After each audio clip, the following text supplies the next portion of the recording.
So I'll start that again. Sorry, everyone who's on the phone if you missed the last little bit there. Ross Simmons here. This is our second last session of our sixth webinar series on online marketing and social media. I really hope you guys have enjoyed the session so far. You've gained some tips and tricks. I have been following a lot of the brands who've been actually attending, and I've seen you guys putting a lot of the stuff we talked about, specifically related to Facebook, and actually implementing it. And I saw some great results. So hats off to you guys. Keep on putting in the work and keep on actually implementing the stuff that we're talking about. Throughout this session, I'll be going over a variety of different things, and today's topic is all about content creation. Throughout this entire time, if you have a mobile device, feel free to send out tweets. The hashtag for tourism technology webinars are TTCom. So if you use hashtag TTCom, if you guys want to have conversations with one another, it's all great for me. So our full schedule for today, the first piece that we're going to talk about is really content creation 101. And what that's really about is about understanding the purpose of storytelling and how content itself can impact your business beyond search. Our last session that we had was all about search engine optimization. And when it comes to search engine optimization, there's a few tips and tricks that you can use throughout your entire site to kind of increase your ranking on Google.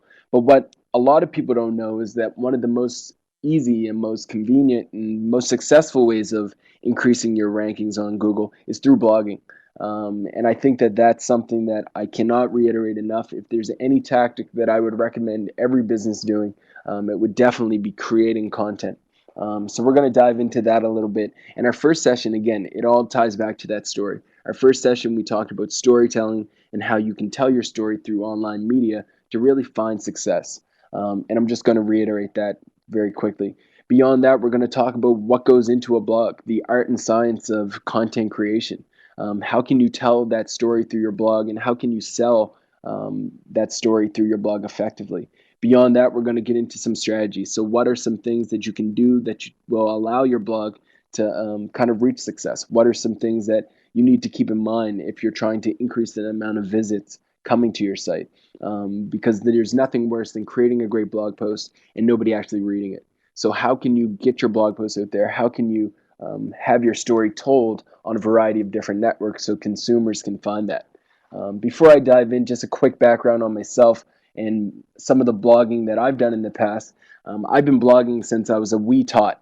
When I was probably in high school, I started my first blog, and it was about video games. After that, I went into blogging about fantasy football, and that's when I really started to get serious about blogging. I blogged about 4 times a week. I was able to generate lots of traction to my site. I was also able to connect it to an e-commerce site, and ultimately have my own business through a university selling NFL swag, all because I was creating a blog that was about fantasy football and it was driving directly into the needs and the interests of my fans. Um, from there, I had to shut that down because as the blog post went up, the marks went down, and my mom decided to cut that in half very quickly. So I'm no longer doing my fantasy football blog. I still to this day believe I could have been on ESPN, but that's a different story. Um, right now, I'm blogging at rosssimmons.com full time as just talking about marketing, talking about some of the stuff we've talked about over these last few sessions. That's kind of where I spent a lot of my blogging today. What blogging really is all about, and the foundation of it, and what I've realized over time, is the way that you find success is by telling a cohesive story, telling a story that really speaks to the people who you're targeting, who you want to connect with, and providing them with value. If you're in the tourism industry, people are looking for insights on not only your business, but also on the province that you reside in. So if I'm going to New Brunswick, I want to know where I can have unique social experiences. I want to know where I can go golfing. I want to know about the events happening on the weekend. I want to know these things. So storytelling is more about understanding who your customers are, who it is that you're talking to, and telling them a story that speaks to their worldview.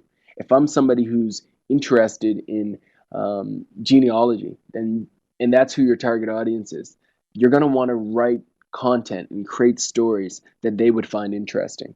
If you're talking to foodies, if you're looking to be seen as the restaurant that provides the greatest quality food, the best opportunity for you is if you're trying to kind of elevate your brand in that sense.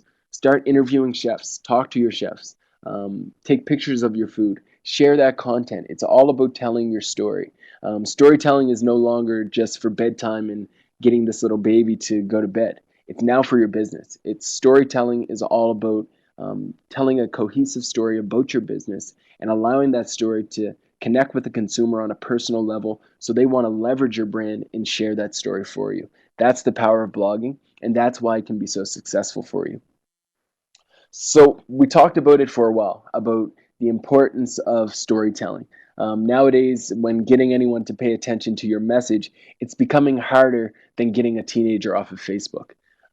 Marketers and businesses have to continue to push the boundaries of engaging people with our content, with branded content.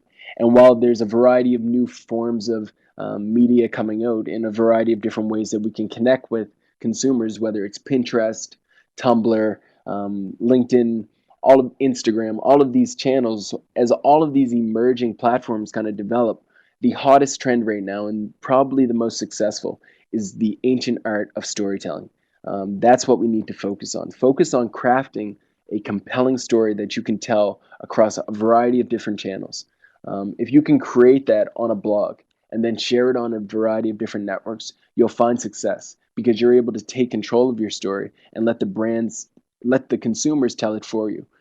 At the end of the day, a good story will beat a lecture any day. If you look at Steve Jobs' presentations when he would announce a new product, he would never just go up there and read off slides and lecture people. He would tell a story. He'd talk about the products from your perspective, what it would be like to hold this new iPhone 5. He would talk about it from the consumer's perspective so they can envision it on their own. So, what you need to do is identify ways that you can tell a story that's interesting and really sparks and speaks to the interests of your consumer. And what I said before, if your product isn't cool, your story can be. I've said this before, and I think it's extremely important to recognize. Just because you're selling something that isn't necessarily the most flashy thing or the most interesting or even new thing on the block, you can tell an interesting story. Um, it doesn't have to be always directly about the newest feature, the newest product on your menu, or the newest room you have. It could be something as simple as a 30th anniversary for your restaurant. If your restaurant's been open for 30 years, maybe you're going to run a discount where all of your products, everything that you sell, is $30 for that day. Maybe you're a restaurant or a hotel and it's your 50th anniversary. So all the rooms are $50 for one day if you stay that day. That's a story. Press will pick that up. You can blog about it. You can share it on Facebook. It starts to go viral.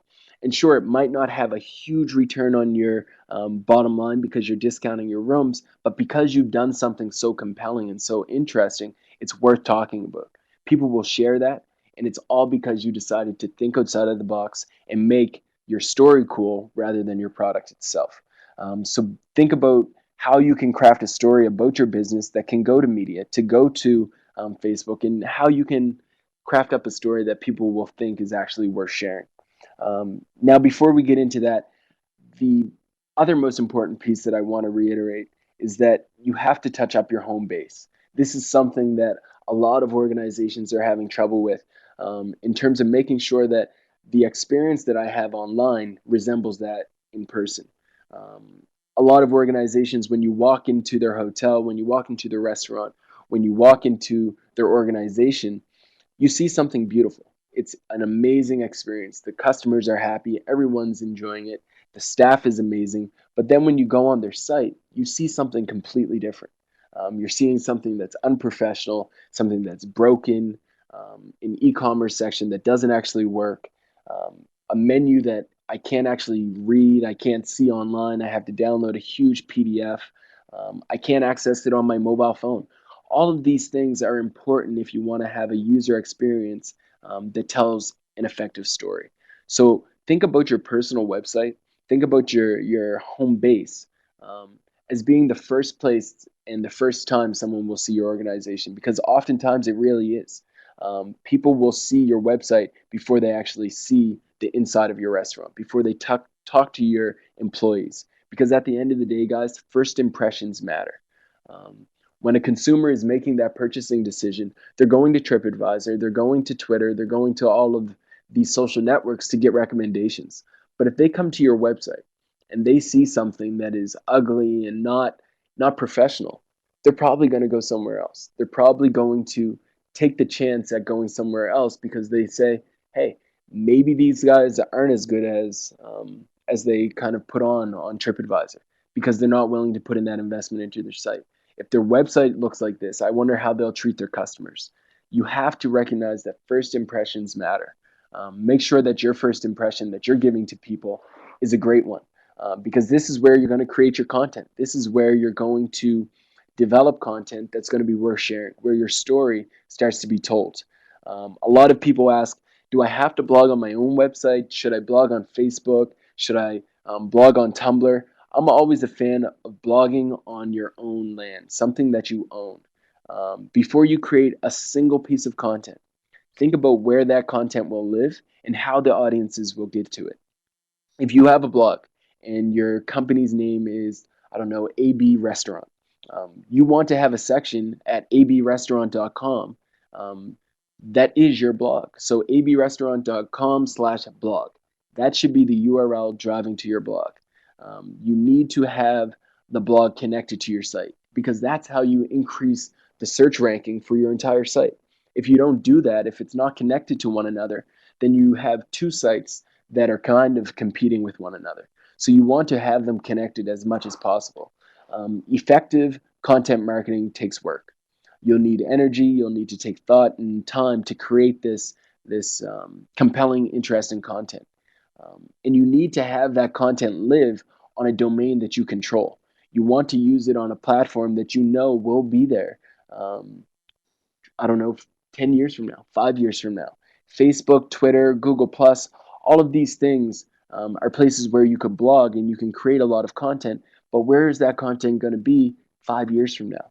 Is it still going to have relevance? Is it still going to be boosting up your search engine optimization? Probably not. As powerful as Facebook is today, it might not be that great 20 years from now. And if your business survives 20 years from now and it's still there, and Facebook isn't, all of this content that you created could have been for waste. It could have been for nothing. So you need to own your domain. If you do not own www. whatever your website or your company's name is.com, then you do not own your platform. Go to a local host, a local server, and buy your URL. Please, I'm begging you that this is one of the most important things, especially when you're blogging, because a lot of companies don't take control of their brand. So find out how you can capture your own URL and have your brand associated with it. And keep in mind, it's not sufficient to have www.abrestaurant.blogspot.com. That's not sufficient because, again, Blogspot on its own could be erased in 10 years. It's going down in terms of popularity, and Google doesn't love it anyway. Even though it's their own product, it doesn't get a lot of search ranking. So what you need to do is buy your own URL and nurture your customers in that relationship by sending them to a branded home base. That's really what they want. So in the tourism industry, what do customers want? What are they looking for? What's relevant to them? What are some things that you need to have on your home base? 64% want reviews. This is the first and most important thing to a customer. And I mean, think about yourself when you're going on a trip, when you're traveling, you want to see what other people think. We trust third party endorsements. Um, Number two, they want offers. So when you're blogging, maybe you create a blog post that is an offer. That could be something that you create. In regards to the reviews, maybe you're pulling in some of your great reviews from TripAdvisor and you're highlighting them. You're talking about them. Whatever works for you. The third piece, they want comparisons. So they want to see kind of how your prices compare to the other guys or how you compare in terms of a 5-star rating to the other guys. They want to see that comparison. Now that kind of gets to tread on thin ice because you don't necessarily want to put your competitors on your site, but it's something to keep in mind. It's something to recognize. If people are keeping up with kind of the whole Apple and Samsung movement, they're competing head to head and they're actually calling each other out. I know us Canadians, we're nice, so we don't like to do that stuff. But hey, to each their own. If you want to call out your competitors, give it a shot. It's an interesting story and it might work for you. Finally, they want testimonials. They want people recommendations on why they had a great time with you. So maybe you interview some of your passionate local customers, some of your fans, some people who truly love your business. You ask them why they come back every summer. You ask them why they stay at your bed and breakfast, why they come to your restaurant every Christmas, whatever that may be. Get those testimonials and host them on your website. And once you've identified kind of what your customers want, you have to start a blog. Um, Blogging is an amazing way to find success. And what we're going to talk about now is kind of how you can take blogging and help yourself and your business get stepped up to the next level. I quoted Dr. Seuss early on, and I'm going to do it again. I'm afraid that sometimes you'll play lonely games too, games you can't win because you'll play against you. That's the essence of blogging. It is a game that is internal. The entire concept of blogging and the challenge that it has on an entrepreneur and as a marketer is internal. Um, it's something that you have to do on your own. You have to commit to. You have to recognize that yes, creating content is very tough. It's extremely difficult. Um, but the most difficult piece is to actually just sit down and write. And that's the best way to do it. Just take some time, sit down, dedicate an hour, and tell yourself, I'm not getting up until I actually write a blog post. That's the best way to do it. Why am I so passionate about blogging? I've showed this stat before. 55% more web traffic if you blog, which leads to 70% more leads. Guys, this stat on its own, as I've said before, is amazing. I think that it's a clear reason why all organizations, no matter if you're a nonprofit, if you're for profit, or if you're a bed and breakfast, this is why you need to blog. This is something that you need to recognize as a key opportunity for your business to find success. So, for anyone who's not familiar with blogging, let me give you a quick run through of what this thing is that I'm talking about. What a blog is it's basically the concept of you creating content. It's you creating content that is well thought out, and it's content that is called a post. So, on a website, if you go to HuffingtonPost.com, if you go to CBC, RossSimmons.com, ChrisBrogan.com, all of these sites that I'm mentioning, these are all blogs. Sure, CBC looks like a news site, but it's really, in essence, just a blog.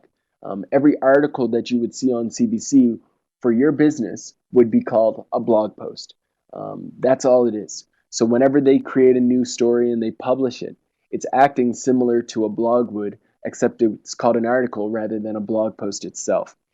A blog post is something that you create. It's a one-time post. It comes out at a specific day, specific time.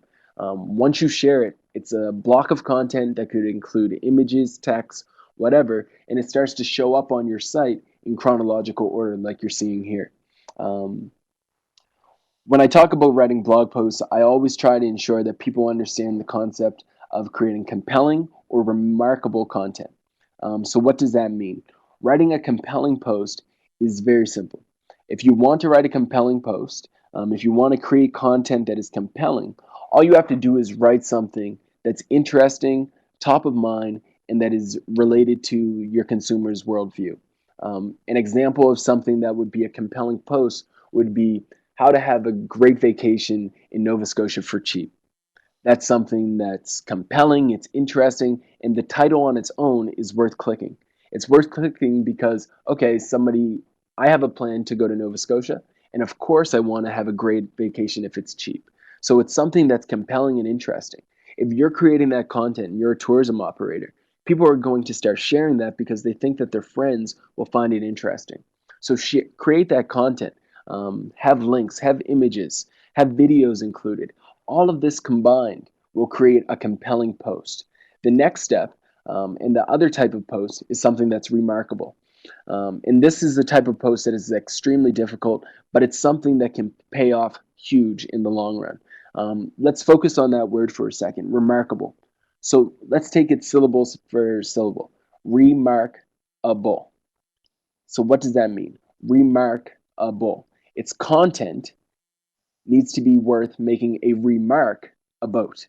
So that's what all it is. It's writing blog posts that are worth making a remark about.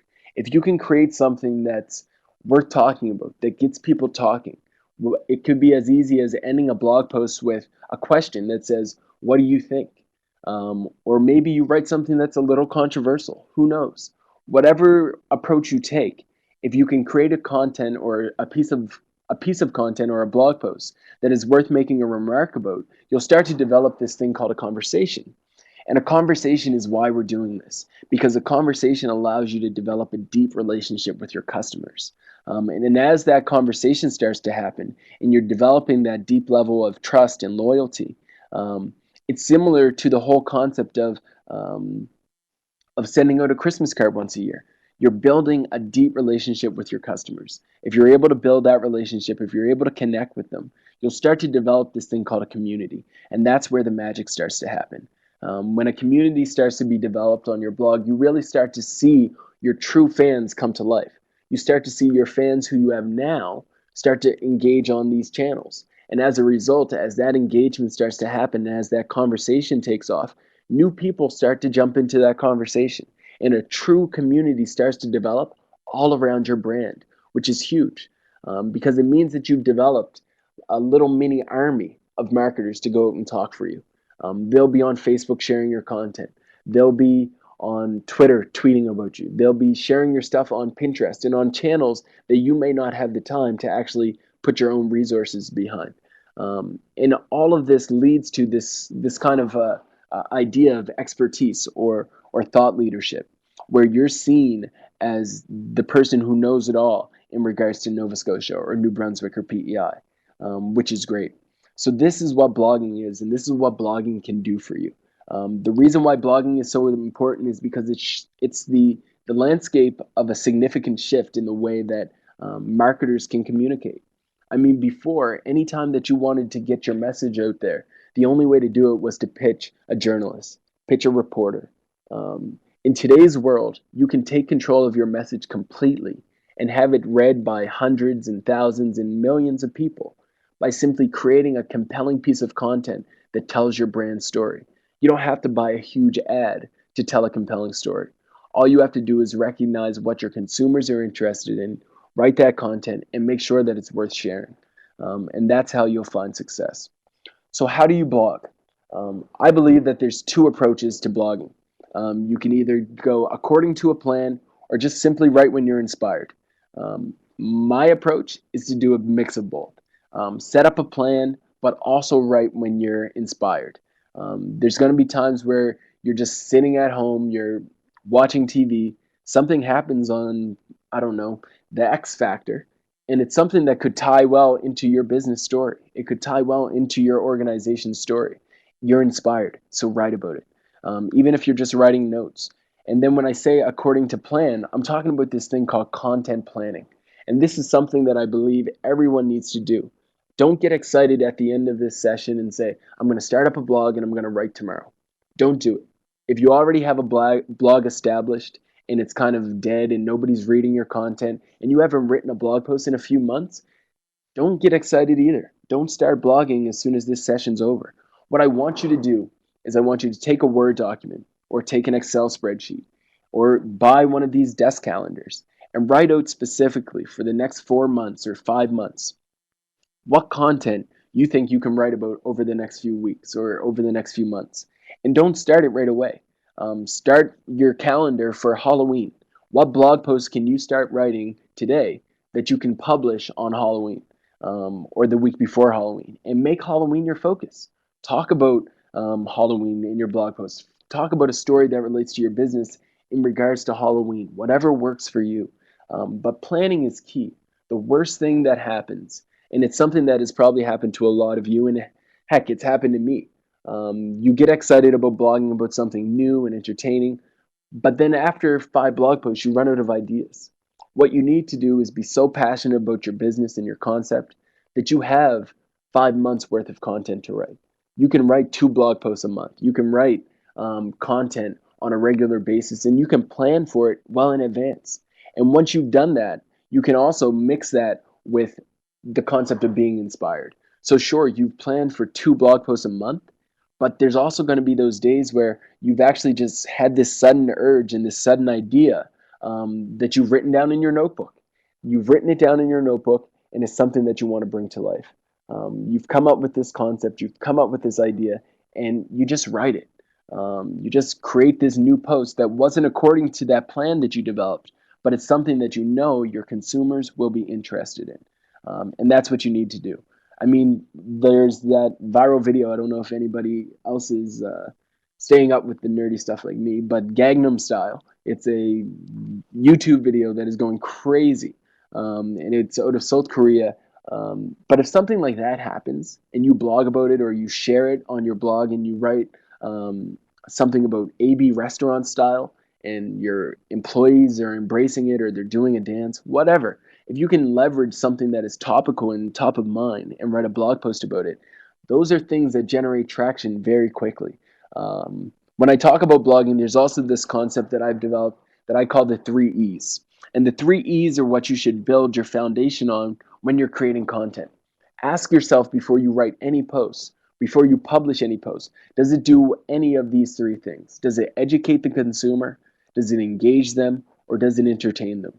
So what does this mean? What is the difference between engage, entertain, and educate? So when I talk about educating your consumer, I'm talking about educating them on either your business or something related to it.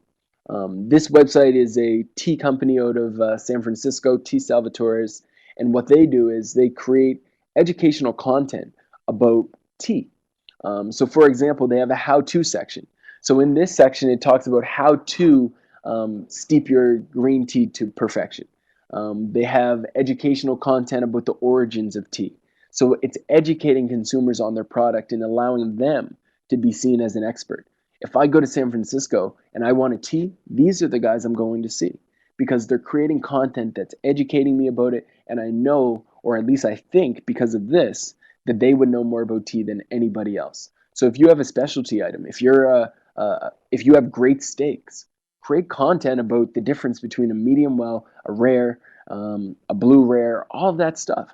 Create that content. That's content that's educational and that somebody would be interested in.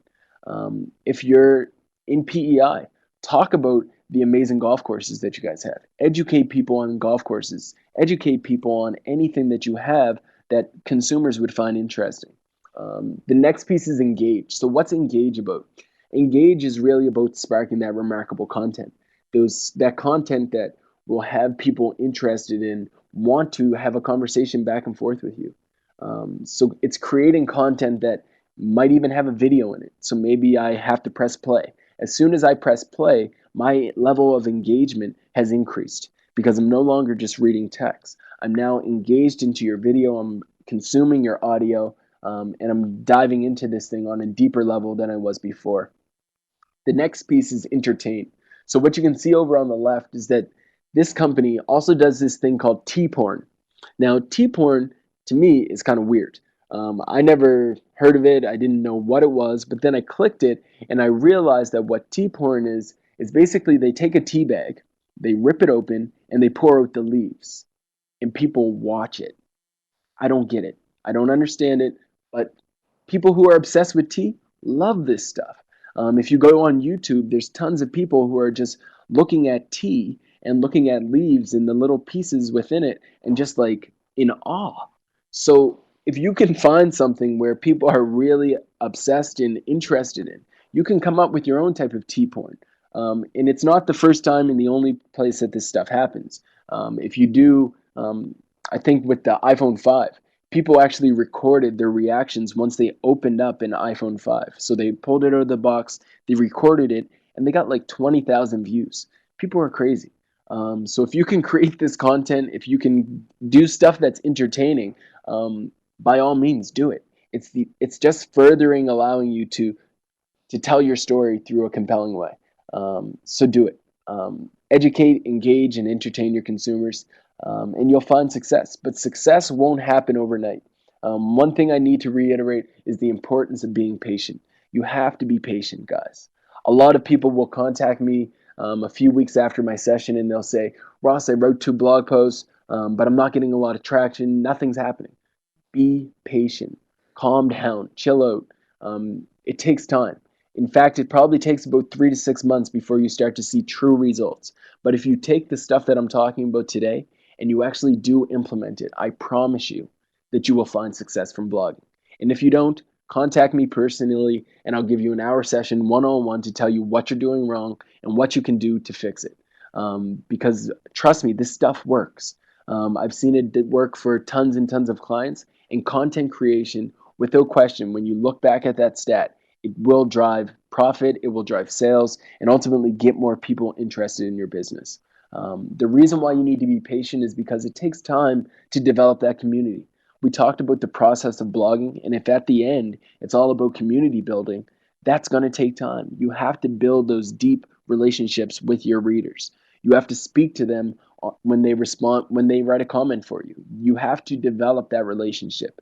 Um, what you also want to do is you don't want to hard sell. This is not about creating content that's all about buy, buy, buy, buy, buy. If somebody walked into a networking event and they just started running up to people saying, "Hi, my name is Ross. Would you like to buy a marketing consulting thing from me?" They're going to be like, "Whoa, this guy's a nutcase." And that's how blogging works. Instead of yelling at them and telling them to buy, buy, buy, have a conversation. Talk to them about the great golf courses. Talk to them about scenic hikes. Talk to them about scenic drives, whatever. Don't hard sell them all the time. At the end of your blog post, once you're done, you could say a quick little snippet that says something as simple as, "Thank you for reading our post. We have a blogger deal on right now. Just mention this and you'll get 5% off." That's it. That's your hard sell. You do something as simple as that. They'll read your content because they love the story. And then you make a subtle sell at the end that's actually providing value because, hey, you're giving them 5% off. And sure, 5% off isn't anything crazy, but it's something that at least isn't going to sound like, "Hey, you need to buy from us right now, or you can't read any more of our content." So don't hard sell. You have to do this with the mindset of passion over paycheck, because if you're blogging only to make money and that's it, people are going to be able to see that. People are going to read your content and they'll know, "Hey, this guy doesn't actually know anything about tea. He's just doing Google searches, he's sharing other people's content, and he's pretending. He's a phony."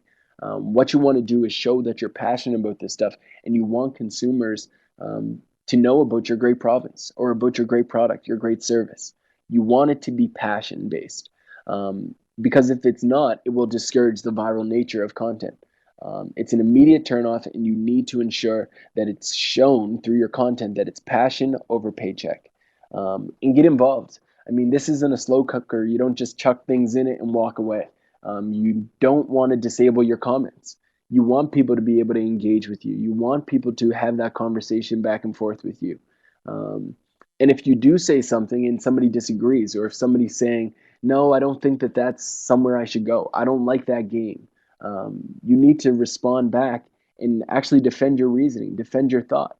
Now, you don't have to be super aggressive with it. I know when somebody takes a shot at your ideas, oftentimes we get on the defensive. You don't have to get too defensive over it. You don't have to kind of attack someone. You have to um, you have to respond and you have to defend your ideas, yes, but you don't have to get into personal insults. You don't have to get into the nitty gritty with your customers and have an argument with them. Um, and then finally, ABC. If you've watched the movie Glengarry Glen Ross or something like that, there's this concept: ABC, always be closing. Um, when it comes to blogging, it's a completely different world. It's no longer ABC, always be closing. It's ABC, always be connecting. Always be connecting with your consumers, with your readers, through your compelling storytelling, and also through those comments. Respond back to them and have those conversations that aren't necessarily focused around your brand. If they want help, have a conversation with them. Because you're helping them, because you're providing them with that authentic personal relationship, they're going to go to you, because they're not going to you because you have the biggest budget, because you're having the most ads. They're going to you because they feel a connection to your organization. And that's how you can generate more money from them. As weird as it sounds, build a relationship and then get their money. You need strategy. You have to recognize what it is you're talking about. A lot of people just blog and don't know what they're talking about. They just go, they just splurt out everything. Find a topic. Find something that is tied back to your story, or find your story first. Once you have your story, your topic should follow very easily, because your story is your topic. If your story is that are a you're a local company that only serves organic local food or produce, that's your story, and it's also the topic of your blog. Everything you talk about should be about that movement. If your story is all about providing people with a chance to um, have an amazing experience, do something that is out there and different, um, inspirational. If that's your story, then your content should be inspirational as well.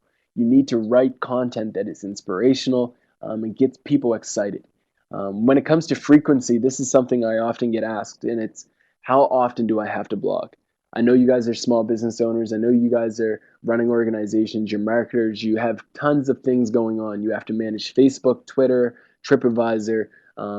You have to manage things that aren't even in the social media world. So how do you do it? How many times do I have to blog a month? Um, in my opinion, I think a minimum of two is great, but at the same time, guys, the most important thing isn't when you share your blog post. It's not the day of the week when you create your blog post and when you publish it. None of that stuff matters if you're creating awesome content. If you can write an awesome post and it's getting shared by hundreds of thousands of people simply because it's awesome content, you don't have to write another post until next month or until 2 months if it has an amazing viral effect because you're so busy. If you can create awesome content, don't worry about the frequency. Just focus on developing that awesome content. Never put out content that you wouldn't want to read yourself. Create content that you would find interesting, that you know at least 20 of your consumers would probably find interesting. Um, and then promote it. Promote it through Facebook. We talked about Facebook for 2 sessions. Share your content on Facebook. And if I can make a quick little recommendation on when you're sharing content on Facebook, it would be to make sure that your blog posts have an image with them. Because on Facebook, when you share a link, um, there's this little thing called a thumbnail, and a thumbnail grabs the photo from that content that you're sharing. And if somebody shares something on Facebook that doesn't have an image, there's about an 80% less chance for that to be shared or clicked. So if you can embed an image into your blog post, it increases your chance of having that content shared, clicked, and actually read by your consumers. So that's something else to keep in mind. So what else should you blog about? Um, well, I know Jamie and those guys have a link that they can probably send out through the chat. But what I'm going to pass around is this thing called a content calendar. And what this timely content calendar is something that will allow you to think about your year in advance. So I talked early on about the importance of planning. What you can do is take this content calendar, and it discusses kind of those key, funny, kind of quirky, relevant, interesting things that are happening every single day for the entire year. Now, I know 2012 is starting to come to an end, but a lot of the stuff can be used for 2013 as well, unless the Mayans were wrong, and then, hey, this is the end, so it was nice knowing everyone. But at the end of the day, this content calendar that Jamie's going to share with you guys, or Beth, it's a content calendar that you guys can click on, download the PDF, and use this to kind of set up a framework around what content you can create over the course of the next year, over the next few months. This is where you can start. I call it a cash flow content calendar because using this, if you can take this content and you can start planning in advance some interesting stories that tie back to your brand and you can create blog posts about them, you'll find success. I guarantee you. If you can start running deals or offers or quick little quirky promotions that are related to kind of key events that are happening that are relevant, you'll find success. So definitely give it a read, give it a look, and I think you'll find a lot of value from it. So another piece that I want to reiterate, the content calendar is great. It's awesome for you to use, and it's awesome for generating that interesting, timely content. But something that you need to know is that, again, I'm quoting Dr. Seuss, today you are you, that is truer than true. There is no one alive that is youer than you. You need to talk about yourself as well. You can't just talk about a variety of different things that have nothing to do with your business. That content calendar, a lot of things there will have zero relevance to your business. There's things like, I don't know, horseback riding day. If you're a restaurant, that might not have a lot of relevance with you. So you're not going to blog about horseback riding. There might be content on there that's called peanut butter day. So what you do is you create a new product that is built off of peanut butter. Maybe you include peanut butter in your burger. I've tried it before and it's delicious. Just a heads up. There's things like that that you can think of and use for your blog posts. So maybe you launch a Christmas themed day or an event or something like that. This content calendar should help you kind of think about those stories that you can relate back to you. Because it's all about you at the end of the day. It's about your business. So make sure that you don't just start writing content for the sake of writing content, but instead you start writing content that will tie back to your business and ultimately to your brand. So definitely check that out. I think you guys will find a lot of value in it, and I hope you can take it and really start to implement this stuff for your business. So another quick stat, 16% of people will actually read your blog post word for word. People will scan the page and they'll pick out keywords and sentences that they actually want to consume. So to me, this speaks to the importance of things like lists. So you want to create top lists, top 10 lists. You want to create how-to guides. You want to create things about steps. So 5 steps to having an amazing winter vacation in PEI, things like that. If you can create content that can be simply broken out into little chunks and paragraphs, and then format them with headers, you'll be able to create content that is easily scannable. And that's great. From there, you also want to include lots of visuals. You want to make sure that your posts aren't filled with a bunch of boring words, because boring words don't get shared that frequently. Unless your writing is amazing and you're like the next Hemingway, um, most times, more often than not, words just don't tell a story as rich or as compelling as video and photos can. So think about that when you're creating your content. Think about whether or not you should hire a photographer to come in and take a few pictures of your bed and breakfast, of the food that you serve, of your environment, your organization, your staff, whatever works. Identify ways that you can be more visual with your content. When you're writing these blog posts, something else that's important is to recognize the importance of a headline. Your headline is the first and perhaps the only impression that you can make on a prospective reader. Without a headline or a post title that is going to turn my head, there's there's a tough chance or a very slim chance that I'm actually going to click it. The rest of your words very well might as well not exist, because if your headline doesn't catch me, if it doesn't grab my attention, and I don't click your content, I'm not consuming it. Um, a headline, however, can do much more than simply grab attention. It can also communicate a full message to its intended audience. The content that you put in your headline must absolutely lure the reader into the body of your text. The first thing to do when you're trying to craft up this amazing headline is to understand your reader's desire to do or know something. So, for example, with this first one, I took an approach that I call double the benefits, double the power. So I'm giving people double the benefit just from reading this post. And what I'm tying it into is kind of the recognition that I know consumers would be interested in this. So how to visit Halifax for cheap and dine like a king. Who wouldn't want to do that? Who wouldn't want to be there for cheap and still dine like a king? So me, if I'm a hotel or if I'm an operator or something like that, I could connect with a few partners, organizations who I've developed a relationship with, blog about their business, and then you know what's going to happen because of that? They're going to start sharing it on their networks. So sure, maybe I only have 20 visits to my blog or my website a month. But by me contacting these hotels or these great places where people can dine like a king for cheap, by me contacting them, they'll start to share my content on their channels, and it's all because of this headline that is going to grab attention. So what you need to do is recognize the power of a headline and how it can take your business to the next to the tipping point. Your readers want something. This might be tips on how to have a great vacation. It might be tips on how to make a great tea at home, or it might be how to create sushi at home, whatever. These are things that your readers are going to be interested in. And if you can provide them with that content, you'll find great success and you'll get them to actually click a link and read it.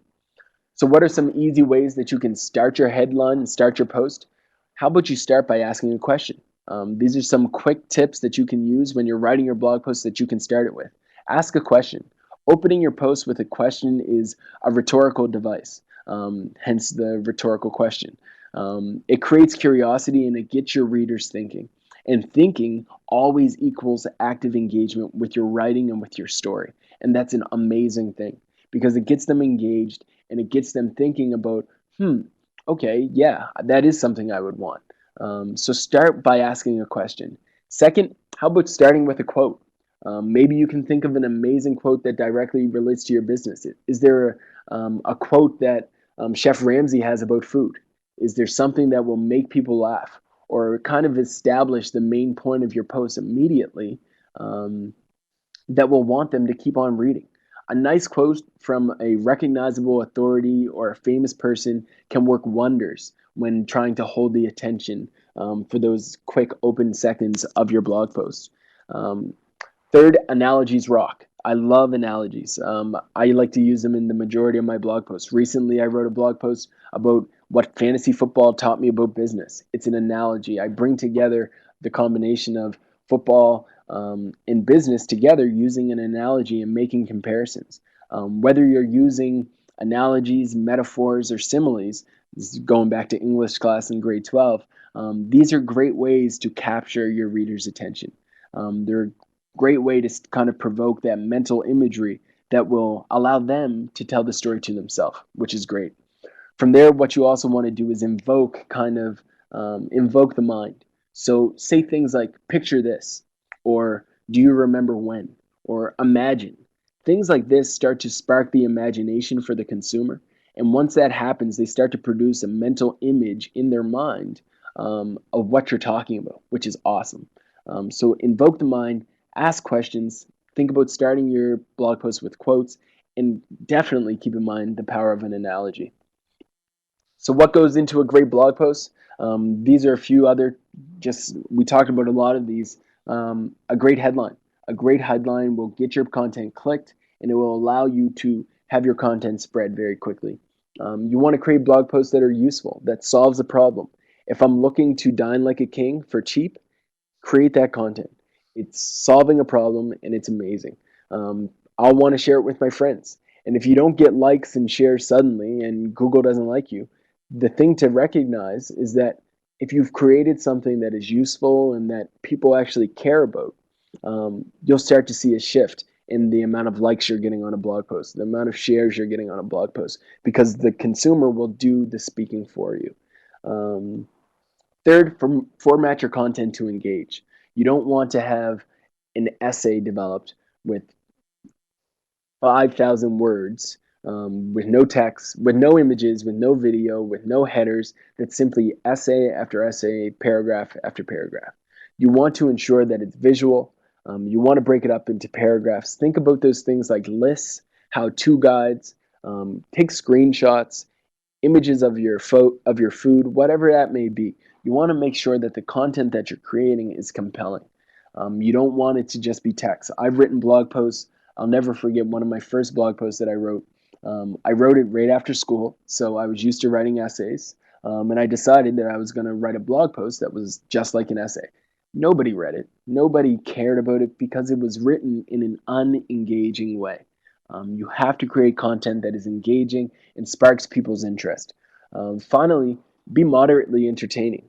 Um, and when I speak to entertaining, I'm not talking about always making them laugh and making it a funny kind of content, but make it something that will that's worth reading. Use that concept of invoking the mind, where you ask them to imagine or remember when. The concept of nostalgia is so powerful. If you can get someone to remember back in the day, or if you have been around for a while and you have pictures of your bed and breakfast from 1976, take that content and share it. That's entertaining content, and it's worth sharing. So definitely think about how you can use a variety of different things to create an entertaining story. Um, Whether it's in the tone of your voice or whether it's in the content that you're actually sharing, there's a variety of different ways that you can create moderately entertaining stuff. And also, don't be afraid to get your inspiration from other sites, whether um, it's a restaurant or a bed and breakfast, casino, I don't know, a tourism operator from New York, San Francisco, Australia, Bathurst, wherever. Look at other sites for inspiration. There's nothing wrong with that. This is on a website called blogto.com. They show great examples of content that you can create that will speak to tourists, that will speak to people who are coming to Toronto who are interested in learning more. Get to know a chef. That's an idea right on its own that a lot of you could probably run with and find success from doing. So get your inspiration from other sites and don't be ashamed of it. It's perfectly fine. Inspiration can come from anywhere. But at the end of the day, remember your goal. Remember why you're doing this. Remember what your reason is for creating a blog, for creating this content. Is it for awareness? Is it for customer service? Is it simply to develop a relationship with an already active customer base? What is it that you're trying to do? If you do not know where you're trying to go, you can't get there. So you first have to identify what it is you're trying to accomplish. Find out if awareness is your number one thing. You're going to create content that is always going to be sparking that share. It's always going to be getting people to press like. It's always about that viral loop. So you're going to create content that might not always be directly related to your business. You're going to create content that's going to get shared a lot because it all comes back to your home base. If your content's all about customer service, you're going to create content that's showcasing your customers or what you're doing or talking about your employees, whatever that may be. If you're relationship building, you're going to engage in those comments no matter what comment is there. You're always going to respond back and you're going to build that relationship because you recognize that success in business is highly related to how well we do in relationship building. One other thing to keep in mind is with a blog, there's a great opportunity to develop a mailing list. So if somebody's coming to your site and they're reading your content, they're reading your blog posts, you have an opportunity to capture their email. At the end of a post, maybe you have a little form, and in that form it says submit your email and name, and you'll receive these in your inbox whenever we post. That's a great way to get somebody connected to your brand and directly in their pocket. Everybody, whenever you get that buzz on your phone, you check and see what that email is. If you can create content that's interesting and compelling, people will start to be looking forward to that content that you're sharing on a regular basis. So, build a mailing list is definitely something that I think organizations are missing out on, but something that could find great success. There's a website called MailChimp that will allow you to do this extremely easily. Another company is called SimplyCast. SimplyCast is a local company that you could also check out. All of these companies allow you to have your own mailing list and manage it very effectively. When I talk about content creation, I focused a lot on blogging today. But blogging is not the only place where you can create content. You can also create content through YouTube. You can create content through Facebook by doing a video, whatever that may be. At the end of the day, content creation is all about telling your story. What happens with Domino's is an example of content that they've created that tells their story. This specific, I think they're out of Chicago. If you do a Google search for Domino's apology, you'll find this video, and it's amazing. A lot of organizations might not do the same thing, but it shows their dedication to customer service.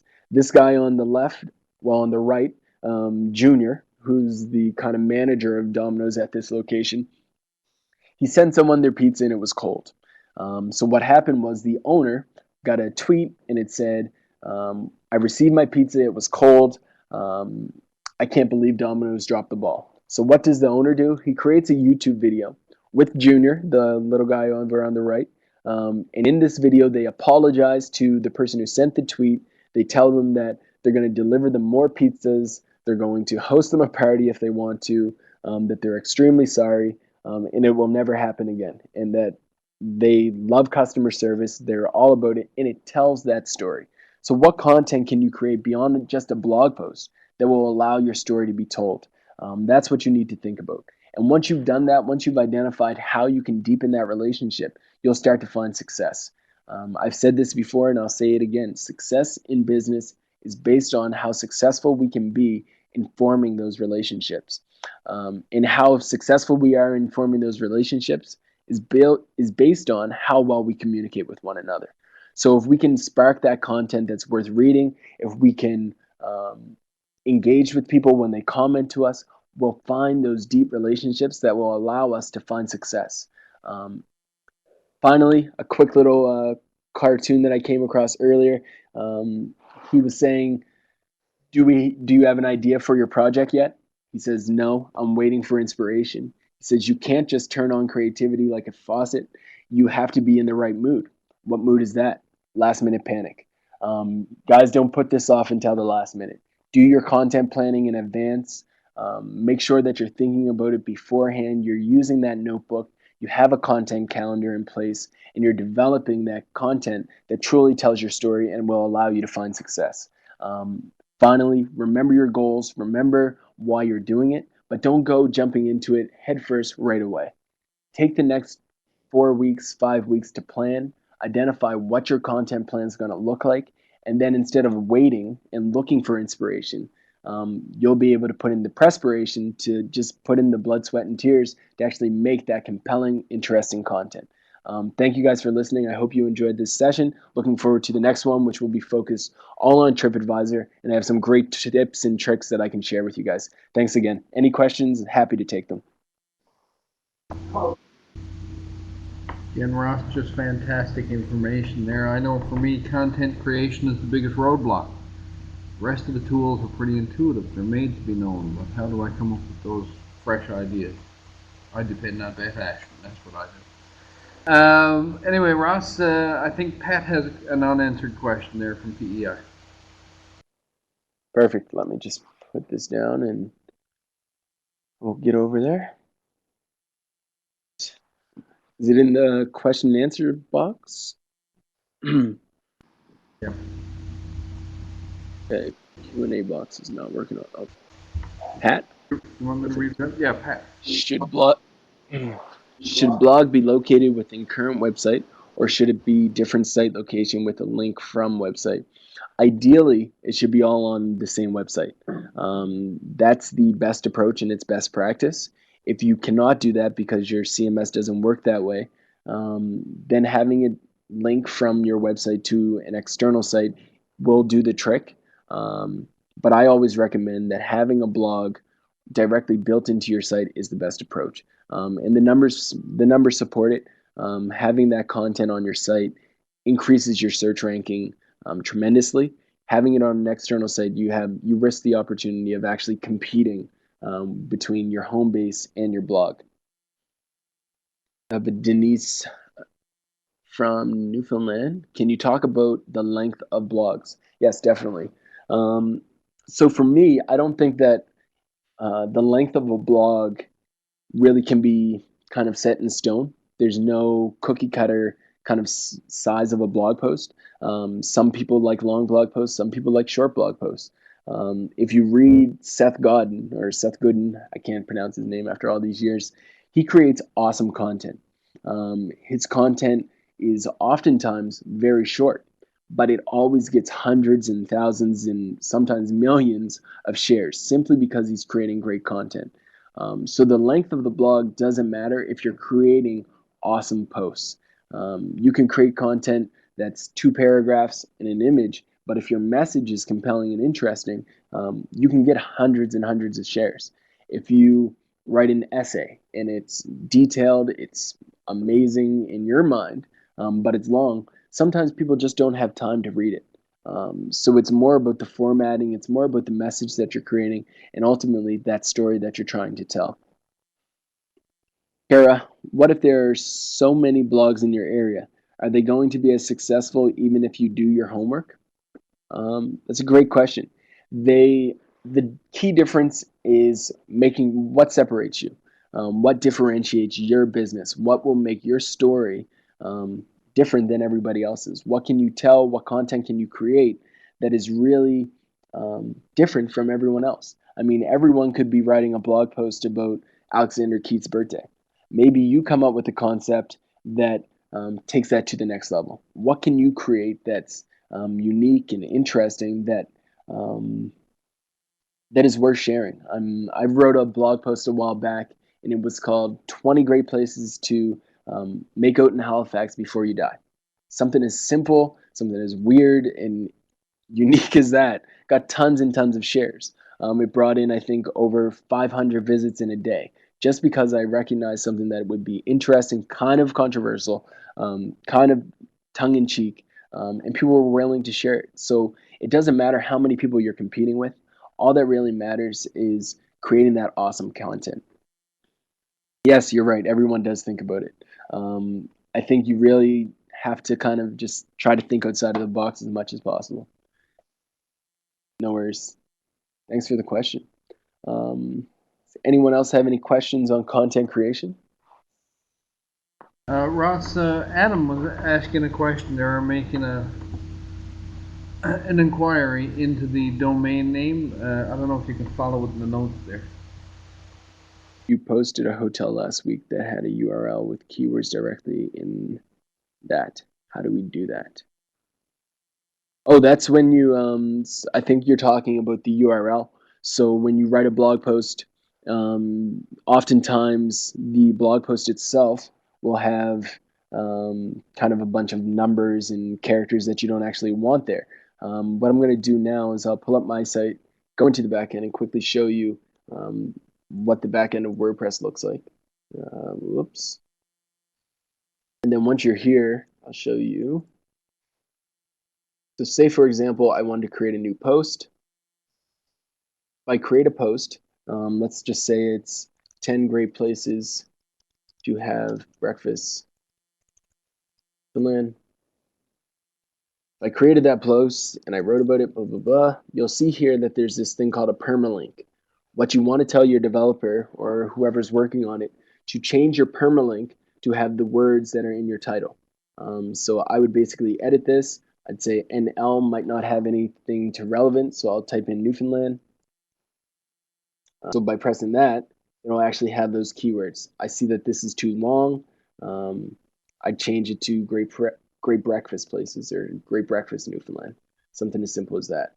So you want to just tell them to edit the permalinks to show up like this, and then as soon as you do, your URL will be developed similar to that.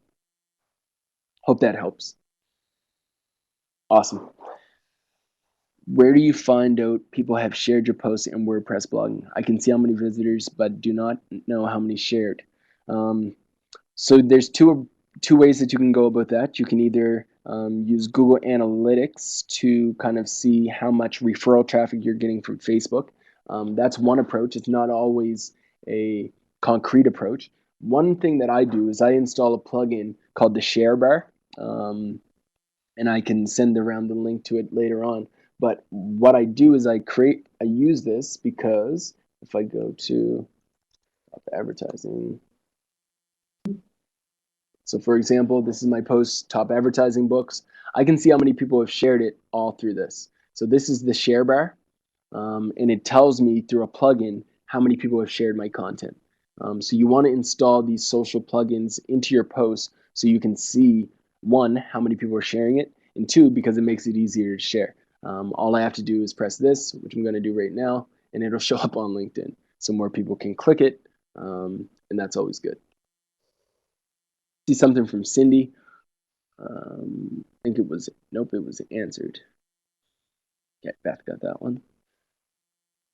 Does that work for WordPress.com? Only with WordPress.org. In my research for a plugin for .com, it doesn't work.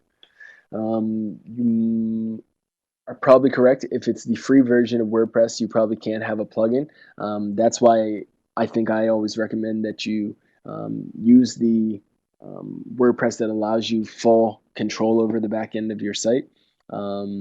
It's easy to make the switch if you do. If you have a developer and you tell them that you want to transfer all of your WordPress files, luckily WordPress owns both.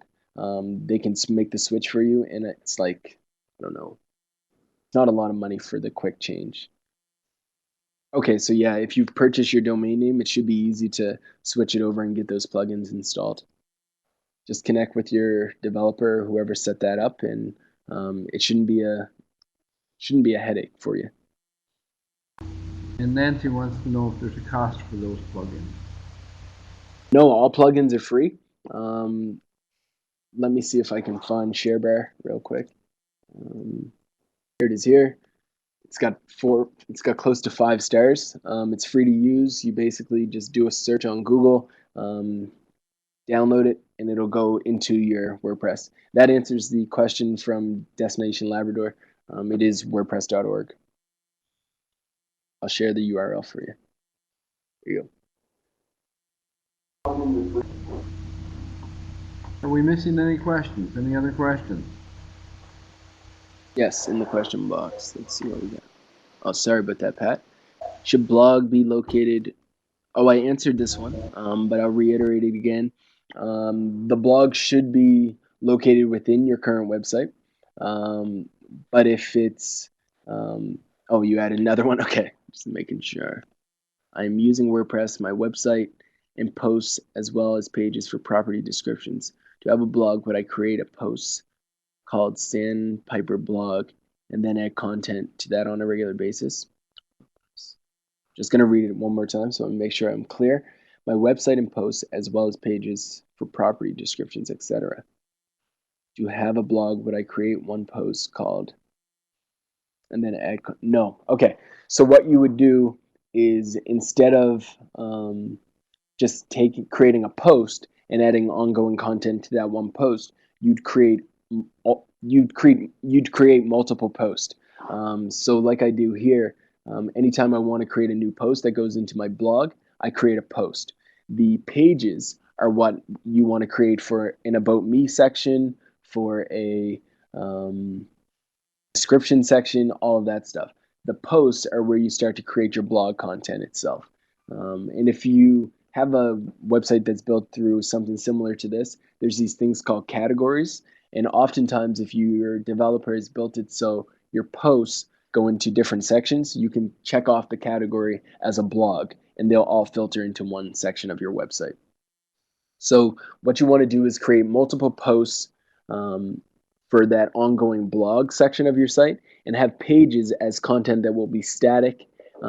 Maybe it's, I don't know, about you. Maybe it's about your business. The blog post themselves would be where you list a variety of different property, that kind of thing. I hope that answers your question. I think I understood what you mean. And Pat, I think that means you had the last question. Any others? Going once? Yeah, that's not a question. That's a compliment, Ross. So again, Craig, I can't hear you on the computer. Hello, can you hear me now?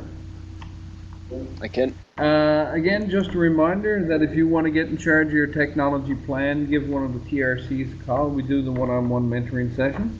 Also, we will be sending in email a survey on this topic, see how we did today. And of course, we would love to see you all back for the last in our series, which will be Wednesday, September 26th. TripAdvisor, best practices. I guess the entity that every accommodator loves to hate. It's going to be an interesting one. So on behalf of our partners, the province of New Brunswick, Prince Edward Island, Nova Scotia, Newfoundland and Labrador, the 4 Tourism Industry Associations, and Tourism Atlantic COA, thank you for your participation and your continued support. We hope to see you all on Wednesday. Thanks and have a good week.